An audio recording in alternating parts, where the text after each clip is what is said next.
학개서 2장 6절과 9절 다시 한번 보도록 하겠습니다. 학개서 2장 6절에서 9절까지 같이 읽겠습니다. 만군의 여호와가 이같이 말하노라. 조금 있으면 내가 하늘과 땅과 바다와 육지를 진동시킬 것이요 또한 모든 나라를 진동시킬 것이며 모든 나라의 보배가 이르리니 내가 이 성전의 영광이 충만하게 하리라. 만군의 여호와의 말이니라. 은도 내 것이요 금도 내 것이니라. 만군의 여호와의 말이니라. 이 성전의 나중 영광이 이전 영광보다 크리라. 만군의 여호와의 말이니라. 내가 이곳에 평강을 주리라. 만군의 여호와의 말이니라. 아멘.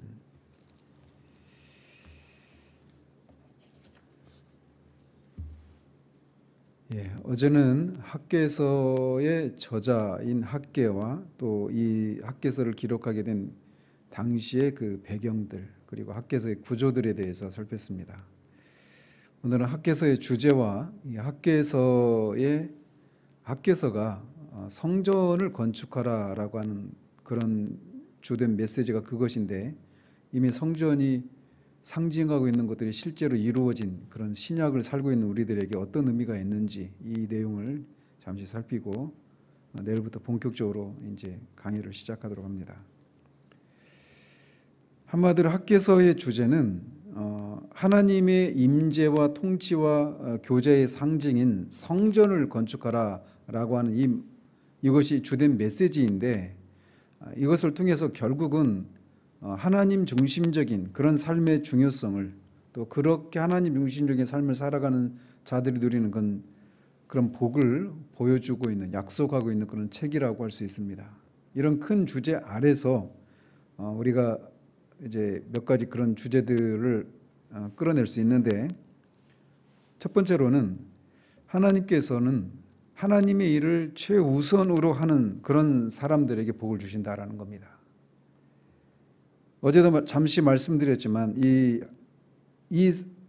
예루살렘으로 유대 땅으로 돌아온 사람들의 그 귀환의 목적은 성전을 건축하는 것이었단 말이에요.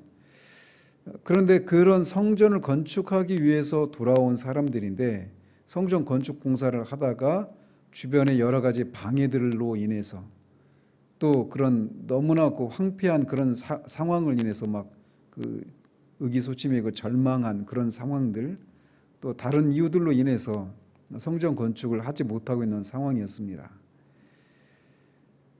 그래서 그러다 보니까 그들이 성전 재건을 하다가 중단을 하고 그냥 다 자기 일에만 몰두해서 그렇게 살아가고 있었고 그 삶의 결과가 뭐였냐면 온갖 재앙이었어요.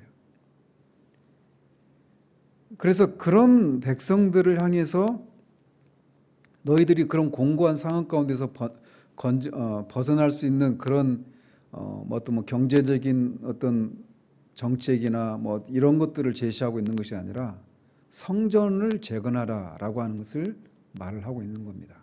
그렇게 하나님의 임재와 통치의 상징인 성전을 건축하는 이 문제, 즉 하나님 중심적인 그런 삶을 살아가는 자들에게 그들이 이 땅에서 현세적으로 또 장차 누리게 될 그런 복을 얘기하고 있단 말이죠. 그걸 통해 한마디로 말하면 마태복음 6장 33절에서 말하고 있는 것처럼 먼저 그 나라와 그 의를 구하라. 그리하면 이 모든 것을 너에게 더하시리라 라고 하는 그 주님의 말씀을 이 학개서가 성전을 건축하는 자들, 성전을 건축하면 그들이 받게 되는 이런 복들에 대한 얘기들을 하는 것을 통해 그 주님의 말씀을 그렇게 미리 이렇게 말하고 있다라고 말할 수 있습니다. 또 두 번째 주제는 하나님은 반드시 이 하나님과 자기 백성을 회방하는 자들을 용납하지 않고 반드시 심판하신다라는 겁니다. 성전 건축이 중단된 가장 큰 원인은 이 사마리아 사람들과 주변의 민족들의 그런 약탈 때문이었어요. 그런데 그들에게 하나님께서 심판하신다라고 하는 것을 통해서 하나님은 반드시 하나님과 하나님의 백성들을 회방하는 자들을 간과하지 않으시는 반드시 그것에 대해서 책임을 물으시고 심판하시는 하나님이시다라고 하는 것을 말해주고 있습니다. 또 세 번째로는 이 하나님의 백성들이 보아야 할 것은 눈에 보이는 그런 어떤 모습만 보아서는 안 된다라는 겁니다. 이 성전을 건축하라고 해서 그거에 순종하고 성전을 건축하다가 이 사람들이 또 하나 이렇게 빠졌던 것이 뭐냐, 그런 낙심하게 되었던 것이 뭐냐면 솔로몬의 제1성전, 즉 솔로몬 성전의 그 영광과 그 유용을 받던 사람들이 보기에 새로 지어지는 이 스룹바벨 성전, 제2성전은 너무 초라하고 규모도 작고 거기에 들어가는 보물들, 막 그 솔로몬 성전은 몇 조가 들어가는 공사였거든요. 근데 그렇지 못한 그런 모습들을 보면서 낙심을 했단 말이죠. 근데 그런 그들에게 하나님께서 너희들이 그 옛날에 그 영광스러운 솔로몬의 성전을 봤던 것과 비교하면 이 모습이 초라하지 않느냐. 그런데 너희들이 눈으로 보면 그렇다라는 거예요.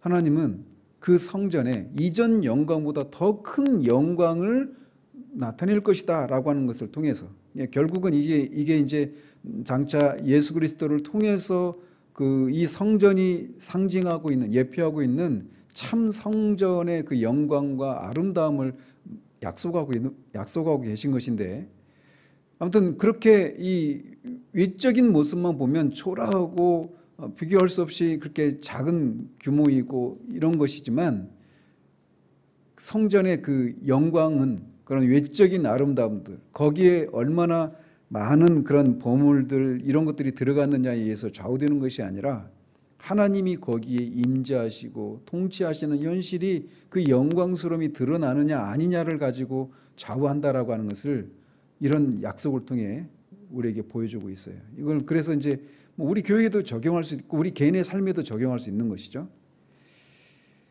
그리고 네 번째로는 사람은 무엇이든지 심는 대로 거둔다라는 겁니다. 갈라디아서에서 말씀하고 있는 것처럼 하나님을 만우리 여기지 말라. 그러면서 심는 대로 거둔다라고 말을 하면서 썩어질 것을 위해서 그 심는 자는 썩어질 것을 거둔다라고 말을 했단 말이에요. 그런 것처럼 이 학계 시대의 이 이스라엘 백성들이 하나님의 성전을 건축하는 일을 중단하고 온통 자기 일에만, 내 문제에만 몰두해서 그렇게 살고 있을 때 그 삶의 결과가 뭐냐? 다 썩어질 것들 뿐이었다라고 하는 것을 실제 그 삶의 실패를 통해 그들이 경험하고 있었고 그것에 대해서 교훈하고 있는 겁니다. 그리고 마지막으로 다루고 있는 주제가 있다라면 성도가 어떻게 영적으로 성숙해 가는가라고 할 때 그 성장하는 데 있어서 자기 성찰 또는 묵상이라고 하는 것이 매우 중요하다라고 하는 사실들을 교훈해 주고 있습니다. 그래서 여기서도 계속 학계 선지자를 통해서 하나님께서 이스라엘 백성들에게 너희들이 과거에 또는 현재의 너희들의 삶을 돌아봐라, 한번 생각해 봐라 라고 하는 이런 도전들을 하시거든요. 이런 것을 통해서 그들의 삶을 반성하고 더 한 단계 더 앞으로 하나님이 원하시는 그런 삶의 자리로 나아가게 되는 그런 일들이 진행되게 되는데, 그런 모습을 통해 우리가 그냥 뭐 닥치는 대로 그냥 살아가는 것이 아니라 우리의 과거의 삶을 또 현재의 삶을 비추고 성찰하는 과정을 통해서 그렇게 잘못된 삶에서 돌이키고 옳은 대로 나아가는, 더 깊은 데로 나아가는 그런 삶의 그런 성장이 있기 위해서는 자기 삶을 돌아보는 이런 성찰과 또 자기 반성, 자기 부인 이런 것들이 있어야 됨을 우리에게 교훈해 주고 있습니다. 이 학계서에는 이 성경이 뭐냐라고 이렇게 말씀을 한다, 성경이 무엇을 말하느냐라고 말을 한다라면 한마디로 말을 한다면 이렇게 말할 수 있습니다. 하나님께서 그리스도를 통해서 자기 백성들을 구속하셔서 하나님의 백성을 삼아서 하나님 나라를 건설하는 이야기, 이렇게 정의를 내릴 수 있습니다. 그렇기 때문에 이 학계서도 그런 하나님의 그 구속의 역사가, 그리스도를 통한 구속의 역사가, 그래서 그 구속받은 하나님의 백성들을 하나님의 백성으로 하나님의 나라로 건설하는 일에 있어서 한 퍼즐에 해당된단 말이에요. 그래서 이 학계서에서도 그런 것이 어떻게 나타나느냐라고 라고 하는 것을 우리가 찾아낼 수 있어야 되는데, 가장 먼저는 이 성전을 건축하라, 이게 가장 주된 메시지거든요.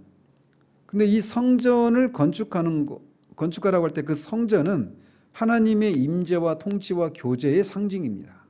그래서 결국은 이게 에덴 동산에서부터 시작을 해서 성막과 성전, 예수 그리스도, 교회, 새하늘과 새 땅, 이렇게 이어지는 것이에요. 그래서 성전을 재건하는 이 문제도 결국은 예수 그리스도의 예수 그리스도를 예표하고 있는 것이란 말이에요. 그래서 이 성전을 재건하는 여기에도 이 예수 그리스도의 장차 오실 예수 그리스도를 통해서 완성하게 될 참된 성전에 대한 이야기들이 이 학개서의 그림자로 이렇게 녹아 있습니다. 그리고 우리가 방금 읽은 이 본문에서도 말하고 있는 것처럼 하나님께서 하늘과 땅의 모든 나라들을 진동하시고 또 만국의 보배가 성전에 이르게 할 것이다, 이렇게 약속하고 계신데, 결국 거기서 말하는 만국의 보배는 결국 예수 그리스도를 가리킵니다. 또 스룹바벨을 향해서 이 네 편의 설교가 있다고 그랬잖아요. 학개서에는 네 번의 그 계시가 임해서 이제 그 계시를 중심으로 해서 설교를 하고 그 네 편의 설교로 구성되어 있는데, 스룹바벨을 향해서 스룹바벨을 통해서 만국을 심판하게 하시겠다라고 하시는 그런 약속을 하시는데, 스룹바벨은 결국 예수 그리스도를 예표하는 인물입니다. 그래서 스룹바벨에게 약속하신 것들은 결국은 예수 그리스도를 통해서 이 만국을 심판하시고 다스릴 이런 것을 보여주고 있어요. 그래서 스룹바벨에게 약속하신 것은 결국 그리스도를 통해서 성취게 되게 될 그런 것을 약속하고 있는 것이다라고 말할 수 있습니다. 그래서 이런 식으로 학개서에도 그리스도를 통한 하나님의 백성을 삼으시고 하나님 나라를 건설하시는 이런 이야기들이 그런 모습으로 녹아 있습니다. 그렇다면 이 성전을 재건하는 이 문제는 이 구약의 백성들의 입장에서 보면은 성전을 건축하라고 하는 이 얘기가 말씀드린 것처럼 성전은 결국은 예수 그리스도, 그 성전이 가리키고 있는 참 성전이신 예수 그리스도의 도래와 강림과 그를 통한 이 통치의 하나님 나라의 건설, 이 얘기를 하고 있는 것인데, 신약을 살고 있는 우리들의 입장에서 보면 그 일은 이미 성취된 얘기란 말이에요. 그렇기 때문에 이 구약의 이야기들이 성전을 건축하라 이 얘기를 그냥 교회를 건축하라 이렇게 바로 얘기는 할 수 없단 말이에요. 그렇다면 현대를 살아가고 있는, 이미 이것이 성취된 시대를 살아가고 있는 신약의 성도들인 우리들에게는 이것이 어떻게 적용될 수 있는가? 크게 세 가지를 얘기할 수 있는데, 하나는 뭐냐면 이 성전 건축을 하라고 하는 것은 아까 말씀드린 것처럼 이 성전은 결국 이 하나님의 임재와 통치와 교제를 상징하는 것이란 말이에요. 그리고 그 성전을 건축하기 위해서 이들이 왔고, 성전을 건축하지 않았기 때문에 여러 가지 그런 재앙과 결핍이 왔어요. 근데 그런 상황에서 벗어나는 길이 뭐냐? 성전을 건축하고 성전을 중심으로 해서 삶을 살아야 된다라고 하는 것을 말해주고 있는 겁니다. 그 얘기는 결국 뭐냐?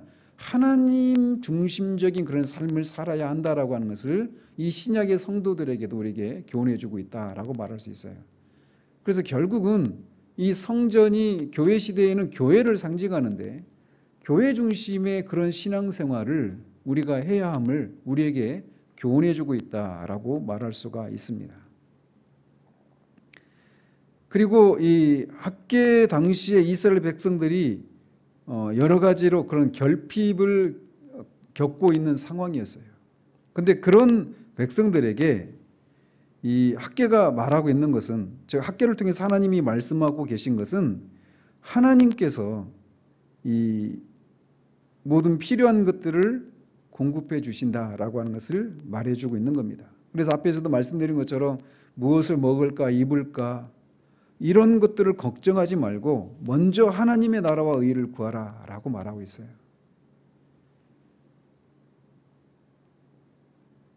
따라서 현대를 신약의 성도들도 자신들을 위해서 하늘의 보배를 쌓음으로써 하나님이 주시는 그런 이 내적이고 외적인 그런 삶의 풍요를 누리는 그런 것을 우리에게 적용할 수가 있는 것이죠. 그리고 마지막으로 결국은 이스라엘 백성들이 성전을 건축하는 이 문제는 결국은 하나님과 바른 관계를 정립하라라고 하는 그런 측면에서도 이해할 수가 있는 겁니다. 하나님과의 관계가 바르게 정립되지 않은 결과 이들이 막 혼자서 자신의 그런 상황들을 타개해 보려고 이리저리 애를 쓰지만 결국은 얻은 게 뭐냐? 결핍이에요. 즉 그것을 통해서 교훈하고 있는 것은 하나님과의 관계를 정립하는 것이 먼저다라고 하는 것입니다. 그런 측면에서 우리에게도 그대로 적용할 수가 있는 것이죠. 그런 면에서 우리가 학개서를 읽어가면서 아마도 우리가 제가 왜 이 시점에 이 학개서를 우리 교회에서 이렇게 전하게 됐는지에 대해서도 아마 짐작이 가실 거예요. 제가 개인적으로 저도 그렇고 우리 교우들의 이런 지금 현재 이런 모습들을 보면서 우리가 교회 중심이라고 한다면 매일 교회에 나와서 교회에서만 하루 종일 보내라 이런 얘기가 아니죠. 결국은 교회는 결국 하나님의 임재와 통치와 교제가 이루어지는 그런 현장이란 말이에요. 그런 것들이 그리고 이 개인에게도 마찬가지죠. 우리 개인에게도 적용될 수 있는데 내 개인의 삶 가운데서 하나님과의 관계가 바르게 정립되고 하나님의 임재와 통치와 교제가 내 삶 속에서 바르게 그런 현실이 나타나고 있는지, 그리고 그것을 가장 최우선으로 하는 그런 삶을 내가 살고 있는지, 이런 것들을 돌아보게 하는 책이 학개서예요. 그런 측면에서 오늘날 제가 이제 우리 교우들의 그런 영적인 상황들을 보면서 이런 것에서 지금 우리가 점점 이렇게 경건의 모양은 있지만 새벽에도 이제 이 말씀을 듣고 있는 여러분들은 최소한 그런 열심을 가지고 계신 분이지만 우리들의 마음의 중심에 과연 이런 것들이 있는지라고 하는 것을 돌아봐야 되는 시점이 아닌가라고 하는 생각이 들어서 이 말씀을 하게 되는 겁니다. 그래서 내일부터 이제 학개서를 살펴가면서 정말 이 학개서가 말하고 있는 것과 지금 이따가 지금 벌써 한 2500년, 2500년 전 얘기거든요. 2500년 전에 했던 그 말씀이 2500년 후를 살고 있는 우리에게도 동일하게 적용되는 그런 원리라고 하는 것을 우리가 실제로 경험하는 그런 일들이 우리 가운데 있기를 우리 주님 여러분을 축원드립니다. 기도하겠습니다. 하나님 아버지, 학개서를 하나님 이제 살펴가려고 합니다. 아버지 하나님, 이 말씀을 살필 때 우리에게 정직한 영을, 겸비한 영을 하나님 허락해 주셔서 우리의 상황이 이 학개서 당시의 이스라엘 백성들과 같은 그런 상황은 아닌지 돌아볼 수 있도록 하나님 도와주시옵소서. 다 이들이 그렇게 성전을 재건하는 일들을 멈추었던 것은 분명히 그런저런 그들이 보기에 합당한 이유들이 있었음에도 불구하고 하나님은 그들을 책망하시고 가장 먼저 성전을 재건하는 일을 가장 먼저 해야 한다라는 사실들을 교훈하고 있는 이 책을 우리가 살피려고 합니다. 이것을 통해서 우리가 마땅히 깨달아야 될 것들을 깨닫는 일들이 있기를 하나님 소원합니다. 그래서 정말 2500년 전에도 진리였던 것이 2500년 후인 이 시대에도 진리라고 하는 것을 우리의 삶을 통해 하나님 실제로 맛보는 일들이 일어날 수 있도록 주의 성령께서 역사해 주시기를 소원합니다. 예수 그리스도 이름으로 기도합니다. 아멘.